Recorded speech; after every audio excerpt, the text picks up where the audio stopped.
বইমেলার ঠিক মাঝখানে দাঁড়িয়ে চিৎকার করে বললাম, আনিকা, আই লাভ ইউ। ফলাফল কী হলো? 18 জন মেয়ে থমকে দাঁড়িয়েছে। তাদের ভাষ্য, তারা আমাকে এই প্রথম দেখল। 26 জন মহিলা আমাকে ঘিরে ধরেছেন। তারা জানতে চান তাদের সন্তানের সাথে আমার সম্পর্ক কতদিন ধরে চলছে। এই 21 জন মধ্যবয়স্ক ভদ্রলোক মারমুখী ভঙ্গিতে আমার দিকে তেড়ে এসেছে।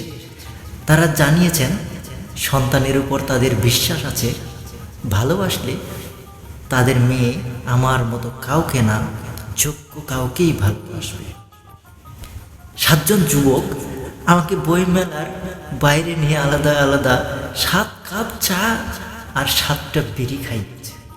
তারা অনুরোধ করেছে আমি যেন আনিকার সাথে আমার আলাপের স্ক্রিনশট গোপনে তাদের হাতে তুলে দিই।